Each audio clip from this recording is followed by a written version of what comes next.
Major Mohit Sharma के पिता का नाम श्री राजेंद्र प्रसाद शर्मा और इनकी माता का नाम श्रीमती सुशीला शर्मा था। मेजर मोहित शर्मा के परिवार वाले चाहते थे कि वह इंजीनियर बने, लेकिन उनको कभी लगा ही नहीं कि मेजर मोहित शर्मा आर्मी में भर्ती हो सकते हैं।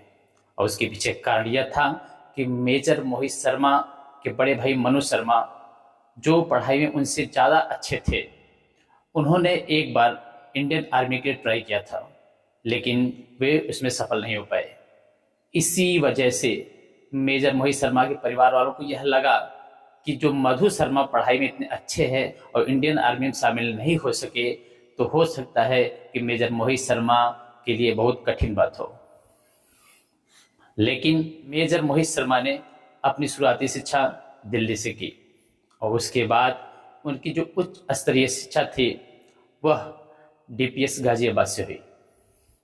मोहित शर्मा बचपन से ही इंडियन आर्मी में जाना चाहते थे, तो इसलिए उन्होंने कक्षा 12वीं में ही एनडीए की परीक्षा पास की और 1995 में वे भारत के बेहतरीन एकेडमी में शामिल हुए।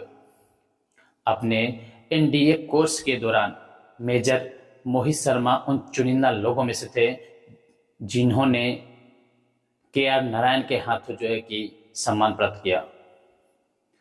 11 सितंबर 1999 को इंडियन एकेडमी से पास आउट होकर के मद्रास में कमिश्नर के पद पर तैनात हुए और कश्मीर में आरआर के साथ मिलकर के कई इंटेलिजेंस ऑपरेशन में हिस्सा लिया, जिसमें इन्होंने अदम्य साहस और वीरता का परिचय दिया। मोहित शर्मा के परिवार वाले चाहते थे कि वे ऐसे रेजिमेंट में शामिल हों जहां पर खतरा कम हो, लेकिन मोहित शर्मा इसके ठीक विपरीत थे। वे आर्मी कमांडोज को ज्वाइन करना चाहते थे और अपनी कड़ी मेहनत और जुनून से 2003 में पैरा एसएफ में शामिल हुए। मेजर मोहित शर्मा 2005 और 2006 में बेलगांव स्थित कमांडो विंग्स में एक कमांडो इंस्ट्रक्टर भी रहे। एंटी टेरर ऑपरेशन के लिए कश्मीर में जो इनके जवान होते हैं वो इस तरह की वेशभूषा धारण करते हैं कि वे स्थानीय दिखाई दें।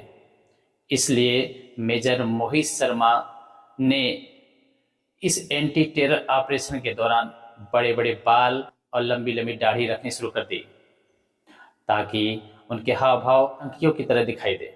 इस तरह से मेजर मोहित शर्मा बन गए इफ्तिकार भट्ट। ये अबू दरारा अबू साया के संपर्क में आए, जो उस समय हिजबुल्लाह के कमांडर थे। मेजर मोहित शर्मा ने इफ्तिकार भट्ट के नाम से इनको यह कहकर विश्वास दिलाया कि इनके भाई इंडियन आर्मी में थे और वो मारे गए। मैं इंडियन आर्मी के ऊपर हमला करके इसका बदला लेना चाहता हूँ। इस तरह से मनगढ़ंत कहानी करके उन दोनों कमांडरों को अपनी तरफ मिलाने की कोशिश की, उनका विश्वास जीतने की कोशिश की और जीत भी लिया। और दोनों आतंकवादियों को यह विश्वास दिला दिया कि मैं उनसे बदला लेकर रहूंगा। उन आतंकवादियों ने कई बार उनसे उनकी पहचान पूछी, लेकिन मेजर मोहित शर्मा हमेशा यही कहते रहे कि मुझे तुम्हारी मदद चाहिए, मुझे तो भारतीय सेना से अपना बदला लेना है। लेकिन जो आतंकवादी था अबू दरारा, वह हमेशा मेजर मोहित शर्मा के एड्रेस को लेकर के सशंकित रहता था। लेकिन आखिरकार में वह मोहित शर्मा के जाल में फंस ही गया। अंततः दोनों मेजर मोहित शर्मा की मदद करने के लिए राजी हो गए। इफ्तिकार भट्ट जो मेजर मोहित शर्मा थे, वह इंडियन आर्मी से अपने भाई का बदला लेना चाहते हैं और कई हफ्तों तक अब मैं अंडरग्राउंड रहूंगा और इस हमले के लिए मदद जुटाता रहूंगा। मेजर मोहित शर्मा ने उन्हें मना लिया था। जब तक वे चेक पॉइंट को उड़ा नहीं देते तब तक चैन की नींद नहीं लेंगे। दोनों आतंकवादियों ने सारी व्यवस्थाएं कर ली और पास के गांव से 3 और आतंकवादियों को बुला लिया। लेकिन एक बार फिर से अबू दरारा का उन पर शक हुआ। मेजर मोहित शर्मा ने अबू दरारा के शक को दूर करने के लिए अपने राइफल उठाकर उनके सामने फेंक दी और कहा कि अगर आपको मेरे ऊपर शक है, ये राइफल है, आप इसको उठाकर मुझे मौत की नींद सुला सकते हैं, लेकिन अगर आपको मेरे ऊपर विश्वास है तो आपको मेरी मदद करनी ही होगी। इस तरह से दोनों आतंकवादी मेजर मोहित शर्मा की बातों में अंततः आ भी जाते हैं। इतने में मेजर मोहित शर्मा को मौका मिलता है और वो अपने 9mm की पिस्टल निकालते हैं, उन दोनों आतंकवादियों को ही मौत की घाट उतार देते हैं। 2 गोलियां उनके सीने पर और 1 गोली उनके सर पर मारते हैं और दोनों आतंकवादी वही मौत की नींद सो जाते हैं। फिर लौटते हैं अपने कैंप। लोग वहां पर कहते हैं कि मोहित सर, तो मोहित सर कहते हैं नहीं, मुझे इफ्तिकार अहमद कहिए, मैं मोहित सर नहीं हूं। फिर उसके बाद कई एंटी टेररिस्ट ऑपरेशन चलाए गए और जो 3 आतंकवादी थे उनको भी मेजर मोहित शर्मा की टीम ने मौत के घाट उतार दिया। इनको पता चला कि आतंकवादियों का एक बहुत बड़ा ग्रुप जंगल में छुपा हुआ है जिसको ऑपरेट करना है। मोहित शर्मा उस समय ये जाना चाहते थे, लेकिन इत्तेफाक से होली की छुट्टी इनकी सैंक्शन हो जाती है और ये घर जाने की तैयारी करने लगते हैं।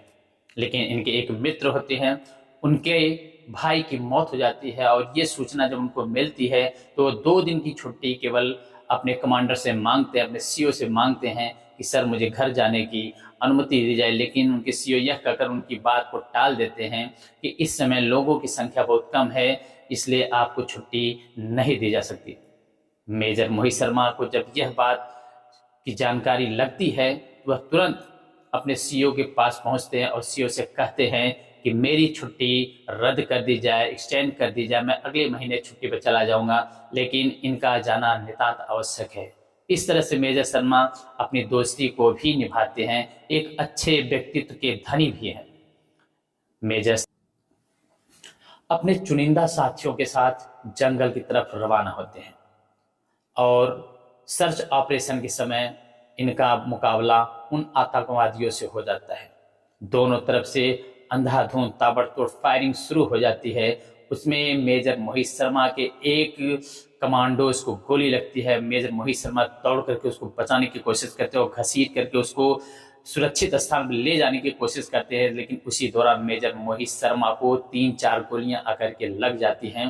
फिर भी मेजर मोहित शर्मा रुकते नहीं हैं और अपने उस साथी को सुरक्षित स्थान पर पहुंचा करके और फिर जो है लड़ाई के मैदान में आ जाते हैं। लेकिन अचानक एक गोली आकर के इनके सीने में लगती है और वो धरती का लाल उसी धरती माँ की गोद में सो जाता है। इस तरह से मेजर मोहित शर्मा ने अपने अदम्य साहस और वीरता का परिचय देते हुए अपने लोगों को बचाते हुए उन 10 आतंकवादियों को मौत के घाट उतार दिया। मेजर मोहित शर्मा आज हम लोगों के बीच नहीं हैं। वीरता और साहस की कहानी लोगों के दिलों में आज भी राज करती है। ऐसे वीर भारतीय माँ के सपूत को बार बार नमन। जय भारत, जय हिंद।